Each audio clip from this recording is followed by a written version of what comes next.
In 2014, developers eyed a patch near Falkirk, a town in Scotland. Per law, before the shopping centre's first brick was allowed to land, archaeologists had to sweep the site. The area previously delivered Roman fortification, which heightened the chance of a hidden ancient presence.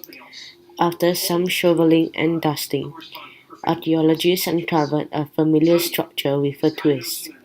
Two sunken chambers formed a trademark eight shape and connected them. A building undisturbed from the day it was built was a 2,000-year-old Roman oven. Normally, Roman ovens yield the ash and charcoal of ancient cooking. This one was squeaky clean, with no such layers or scorching. In fact, archaeologists suspected that it had never been used. Due to the missing morsel of ancient meals, more evidence is needed to confirm its purpose. However, the shape and size suggest that it was a military bread oven. Similar and confirmed bakers' tools have popped up in Roman camps throughout Scotland.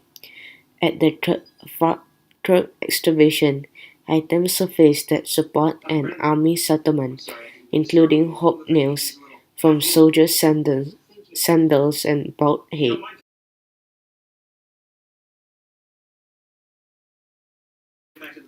The first building in Antarctica was raised at Cape Adare in 1899. Recently, over 1,000 artifacts were removed for study and preservation.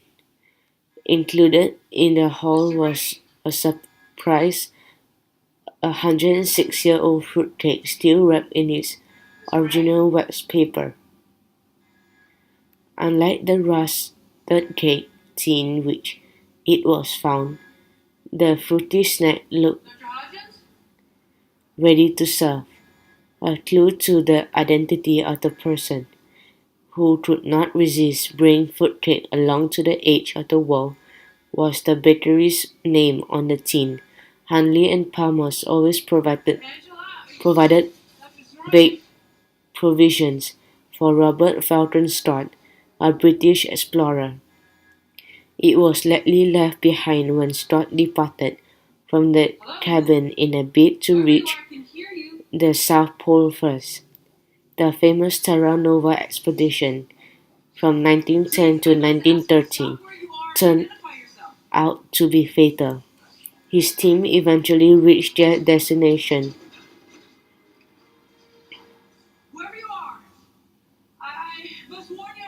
but Norwegian explorers had beaten them to it a month later.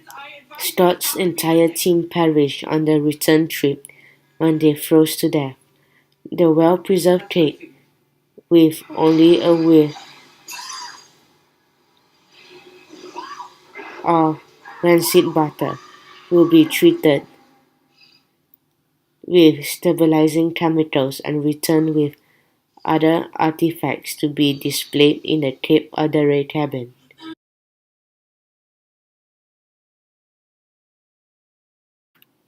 Amateur archaeologists investigated an extinct river in Wales and found something that made the experts sit up and take notice.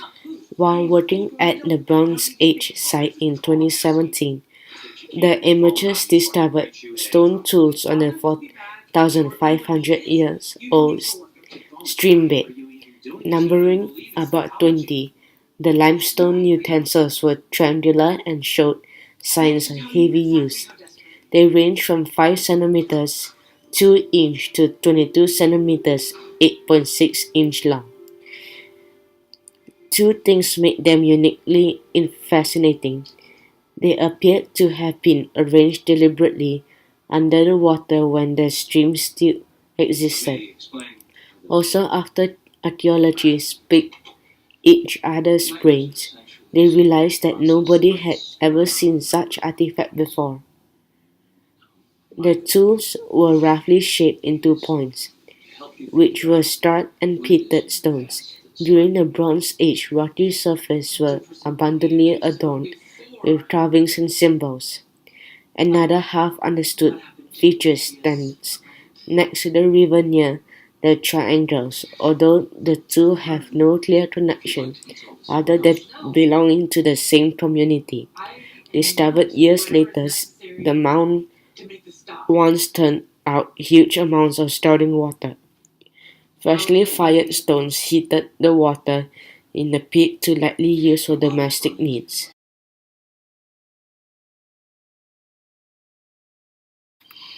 Long before the Inca, the Wari people ruled the Andes. They were widespread, but archaeology struggled to document their culture. Most sites have been irreparable damage by looters. In 2013, aerial images of a Wari location showed artificial angles. Archaeologists then visited El Castillo de Huarmey, a pyramid site near the coast of Huarmey. Incredibly, the lines led to a massive mausoleum below. Not only did looters miss it after repeated raids, but the deceased appeared untouched.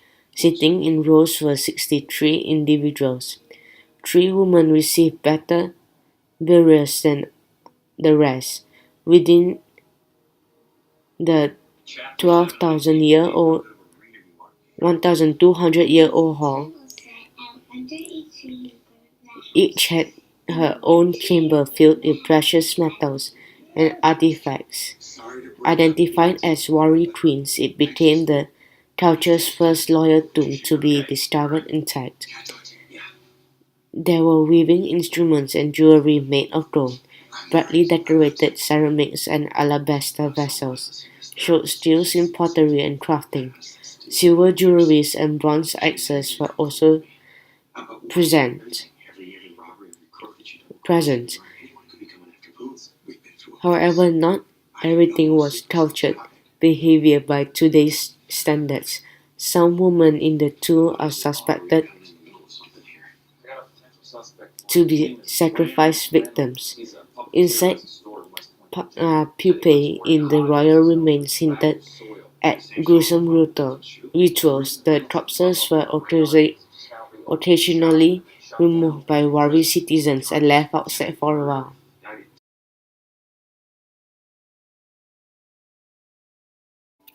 Usually, sunken ships retain a few recognizable characteristics while the rest rot and rust away. The Black Sea is different. Eastern Europe's major rivers feed a permanent layer of fresh water on top of the heavier seawater. This blocks oxygen from reaching the salty layer. Without oxygen, decay is impossible in the icy depths, and doomed ships keep their looks. When over 40 wrecks were recently found off the coast of Bulgaria, it was like finding a collection of bottled ships from different eras. Together they cover a thousand years of human history, 9th to the 19th centuries. Some are also well preserved that the decks contain coils of rope, carvings and wooden structures. One medieval ship displayed a captain's quarterdeck, the first to be physically seen in the archaeological record. It was probably Venetian and the most intact of its type ever discovered. As a sought-after trade route for many nations, researchers estimated that the time-frozen fleet at the bottom of the Black Sea could number in the thousands. Called one of archaeology's greatest tropes, more surprises could wait below that. In 2002, the Black Sea wreck yielded 2,400-year-old dried fish sticks inside the port.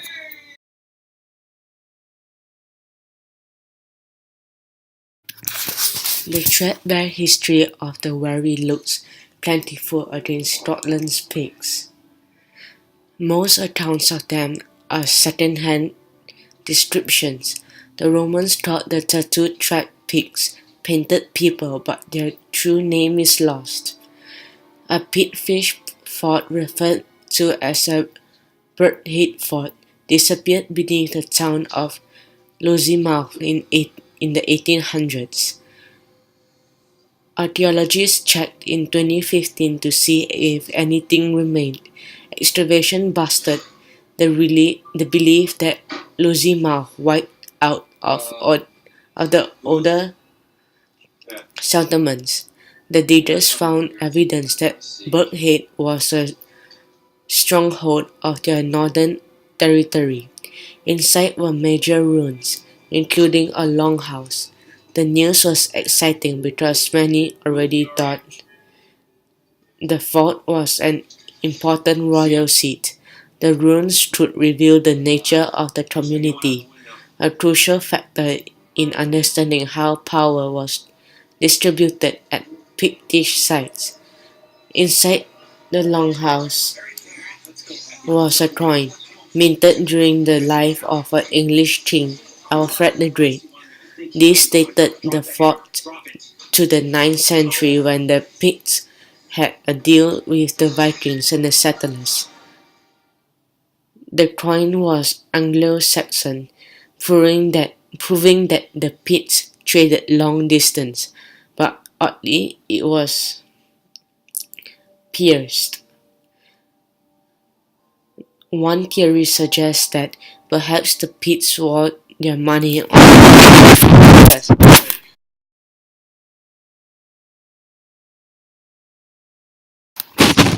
on January 18, 749. Artisans were busy installing floors, mosaics when an earthquake struck the city of Jerash. The disaster toppled the house and sealed everything as it was that day, including one of the workers. Situated in modern-day Jordan, ancient Jerash is well studied except for the northwest quarter. That was where the house of the Tesserae protected its timeless interior until its discovery in 2017. Named for the small tiles that wove together the mosaics, the house provided rare insights and answers. It froze the moment before the earthquake struck. The whole house had been emptied beforehand with the extensive redecorating. Walls were being prepared for painting. The top floor's mosaic were already completed with geometric designs. The ground level was in progress and gave elusive clues that about a certain issue. For a long time nobody knew how mosaics during the 18th century's early Islamic period were made. Were the tiny limestone tesserae cut on site or were they created elsewhere? A metal hammer near containers of freshly carved tiles suggests that they were chiseled at the house.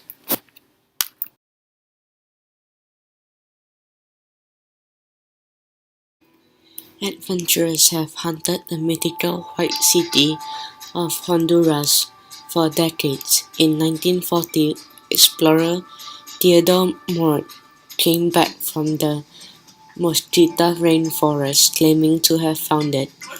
Fearing looters, Mort never disclosed the location. In 2012, an aerial scan detected man-made features under Mosquita's forest canopy. For more than a mile were signs of buildings and water canals. 3 years later, a ground expedition braved unexplored swells of jungle to see what was going on down there. What they found was dramatic. The team walked into an untouched lost city with plazas, earthworks, mounds, and unearthed pyramids. Near the pyramid were 52 half-buried statues, among them a snarling jaguar head, ceremonial stone seats, and vessels. The carvings were possibly parts of the city's last rites, ritually offered before the place was abandoned. Crafted between 1000 to 1400 AD, Their undisturbed positions, along with the rest of the pristine cities, offer a unique opportunity to view a civilization so unknown that it has yet to be given a name. Whether this is the legendary White City remains to be seen. To protect valuable clues from destructive looters, the location remains a secret.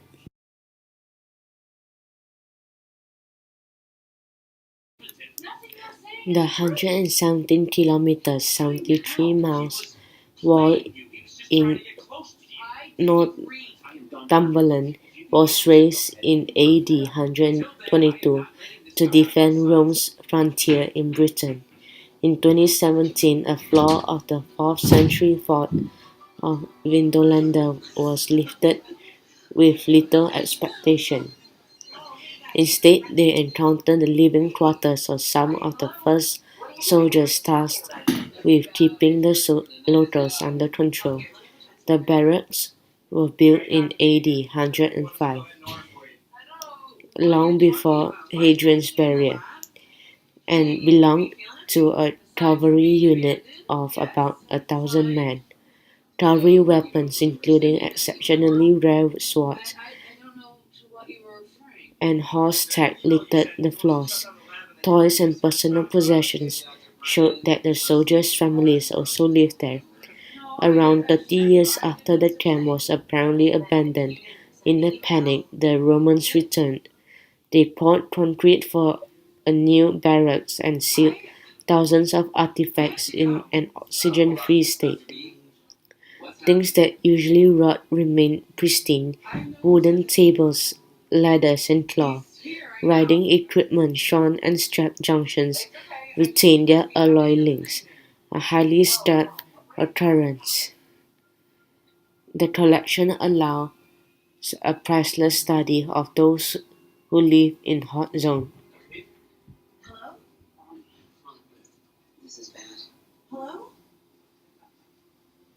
When the Britons rebelled, possibly the reason why the camp fled, it is also valid for adding a unique chapter to the prelude to Hadrian's Wall.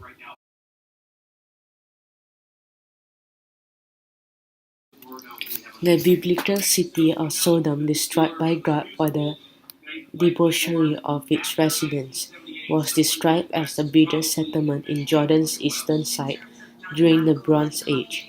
In 2005, archaeologists chose the relatively unstudied Tall al-Haman as a candidate. The monumental mound was at the right place and was the biggest Bronze Age site even outside of the required region. A decade of excavations revealed the remarkable builders who had managed Tall el-Haman as a powerhouse while other cities in the area folded. Archaeologists describe the scope of the city-state as monstrous. Ancient construction continued from 3500 to 1540 BC, adding formidable defensive walls and ramparts to towers, plazas, buildings, monuments, and a palace. The rampart system alone consists of millions of bricks and formed fortified superstructure over 30 meters, 100 feet tall. Like many ancient cities, Tal al-Hammam come to a sudden and mysterious end. That the city-state previously survived factors that had killed off the surrounding great cities make it even stranger.